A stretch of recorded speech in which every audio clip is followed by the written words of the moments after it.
चुनाव चाहे छोटा हो या फिर बड़ा, जैसे ही नेता अपनी पार्टी को छोड़कर दूसरी पार्टी में जाने लगे, समझ जाइए कोई ना कोई चुनाव होने वाला है।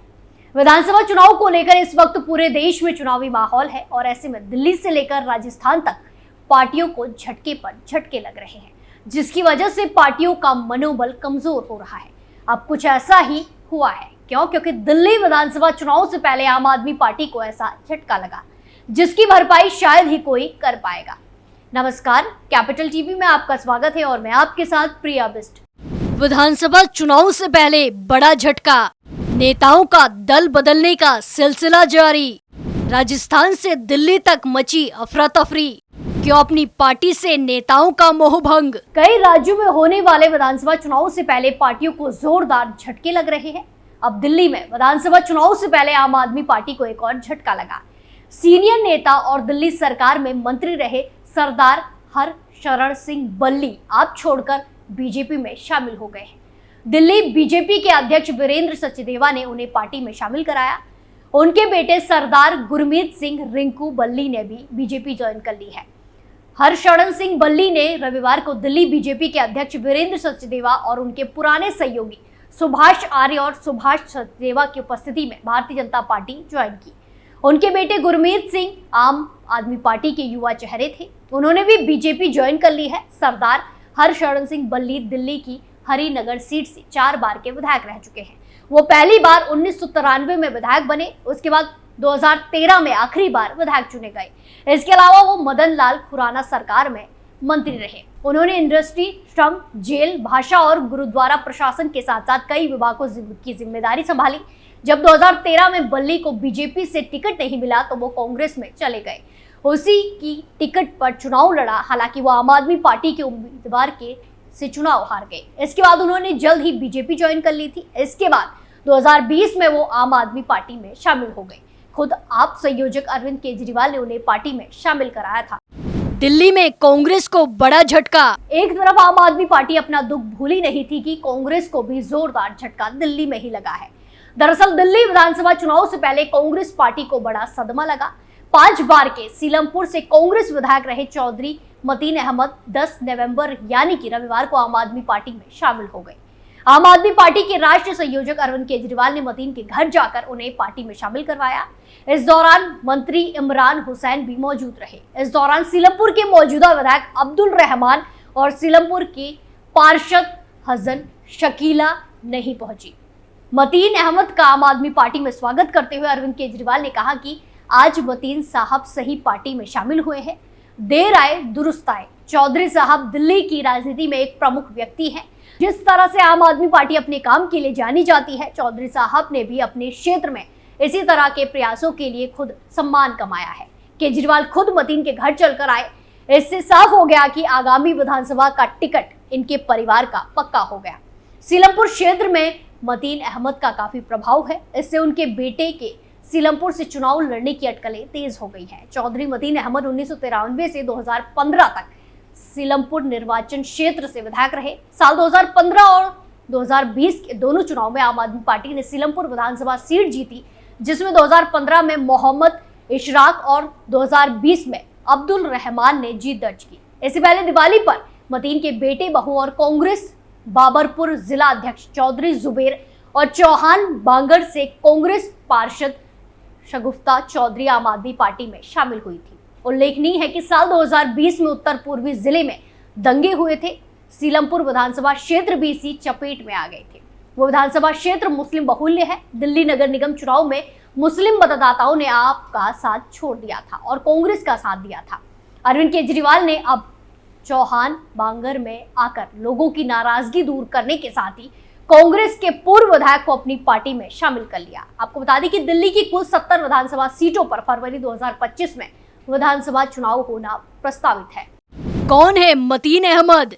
मतीन अहमद पहली बार 1993 में जनता दल के टिकट पर दिल्ली के सीलमपुर निर्वाचन क्षेत्र से विधायक चुने गए थे। उन्होंने बीजेपी के जय किशन दास गुप्ता को 1438 मतों से हराया था। 1996 में उन्होंने जनता दल छोड़ दिया और कांग्रेस पार्टी में शामिल हो गए। 1998 के दिल्ली विधानसभा चुनाव के दौरान उन्हें कांग्रेस द्वारा टिकट देने से इनकार कर दिया गया। उन्होंने स्वतंत्र उम्मीदवार के तौर पर चुनाव लड़ा और बीजेपी को 16,375 मतों से हराया।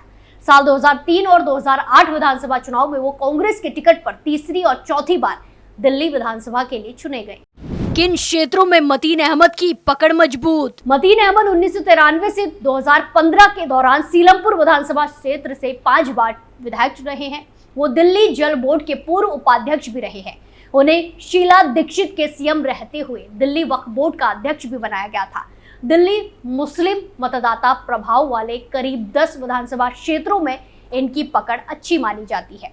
दिवाली के मौके पर मतीन अहमद के बेटे और कांग्रेस के बाबरपुर जिला अध्यक्ष चौधरी जुबेर और चौहान बांगर से कांग्रेस पार्षद शगुफ्ता चौधरी आम आदमी पार्टी में शामिल हुई थी। दिल्ली की कुल 70 विधानसभा सीटों पर फरवरी 2025 में विधानसभा चुनाव होना है।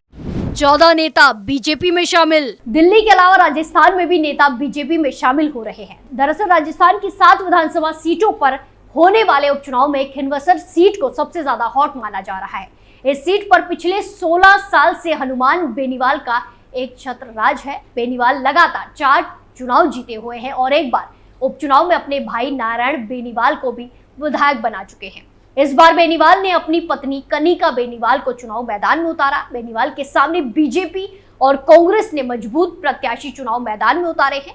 पिछले चुनाव में महज 2059 मतों से पराजित होने वाले रेवंत राम डांगा को बीजेपी ने फिर से प्रत्याशी बनाया है। उपचुनाव से पहले भाजपा कांग्रेस को भी सेंध लगा रही है। नागौर कांग्रेस के पूर्व जिला अध्यक्ष सुखबीर सिंह चौधरी के साथ साथ कई नेताओं ने कांग्रेस का साथ छोड़कर बीजेपी का दामन थाम लिया। जयपुर स्थित प्रदेश कार्यालय में इन नेताओं ने बीजेपी की सदस्यता ग्रहण की। नागौर जिला कांग्रेस कमेटी के अध्यक्ष रहे सुखबीर सिंह चौधरी ने कांग्रेस को बाय बाय करते हुए बीजेपी की सदस्यता ले ली। उनके साथ नागौर कांग्रेस के कई पदाधिकारियों और कार्यकर्ताओं ने पार्टी का साथ छोड़कर बीजेपी की सदस्यता ली, बीजेपी में एंट्री ले ली है। सवाई माधोपुर से पार्षद असीम खान ने भी बीजेपी की सदस्यता ग्रहण कर ली है। बीजेपी में वो शामिल हो गए हैं। बीजेपी के प्रदेश अध्यक्ष मदन राठौर ने कहा कि जो लोग कांग्रेस छोड़कर बीजेपी में शामिल हुए हैं वो सब प्रदेश सरकार के कामकाज से खुश है। साथ ही पीएम मोदी के नेतृत्व में भाजपा की रीति नीति से भी प्रभावित हुए हैं। लंबे समय तक कांग्रेस में रहते हुए जब स्वयं को कुंठित महसूस करने लगे तो इन नेताओं ने भाजपा को बेहतर समझा और अब पार्टी की सदस्यता ले ली है। राठौर ने आगे कहा कि एक और कांग्रेस पार्टी है जिसकी गलत नीतियों के चलते उसका मूल कार्यकर्ता पार्टी से दूर हो रहा है। कांग्रेस पार्टी समाज में गलत धारणाएं फैलाने का काम कर रही है।